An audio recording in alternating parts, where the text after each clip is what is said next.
Hi friends, welcome to Latha vlog. இன்றைக்கி night பார்த்திங்கன்னா பச்சைப்பயிறு தோசை தான் செய்ய போகிறேன். ஸோ பச்சைப்பயிறு 8 மணி நேரம் ஊற வச்சுருக்கேன். சரிங்களா, அது ஒரு மிக்ஸி ஜாருக்கு போட்டுக்கலாம். அப்புறம் வெங்காயம், காஞ்ச மிளகா, பச்சை மிளகாய் எடுத்துருக்கேன். நீங்கள் வெறும் காஞ்ச மிளகா கூட எடுத்துக்கலாம். ஒரு 4 எடுத்துருக்கேன். ப்ளஸ் ஒரு இஞ்சி ஆஃப் எடுத்துருக்கேன். ஒரு துண்டு இஞ்சி எடுத்துக்கோங்க.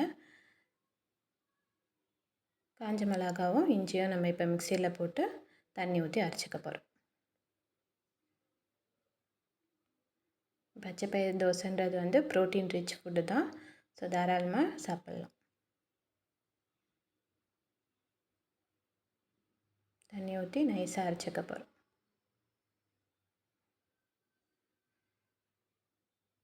இதை அரைச்சி முடித்ததும் ஒரு 2 மணி நேரம் மாவை புளிக்க வைக்கணும். ஸோ அப்படி இல்லை, நீங்கள் இன்ஸ்டண்ட்டாக செய்ய போகிறீங்கனாக்கா அதில் கொஞ்சம் நம்ம தோசை மாவை ஆட் பண்ணிக்கோங்க. ஸோ தோசை, இட்லி இப்படி செய்கிறதுக்கு இப்படி கொஞ்சம் டிஃப்ரெண்ட்டாக செஞ்சு பார்க்கலாம். இப்போ நான் 2 மணி நேரம் புளிக்க வச்சுருக்கேன் மாவை.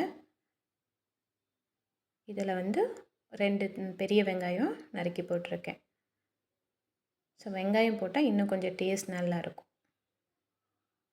சால்ட்டெல்லாம் பார்த்துட்டு தோசை ஊற்றிக்கலாம். இது கூட நீங்கள் கேரட்டு, நம்ம வெஜிடபிள்ஸ் கூட நீங்கள் போட்டு ஆட் பண்ணிக்கலாம். நம்ம ப்ரௌனிஷாக வந்ததும் நம்ம எடுத்துக்கலாம்.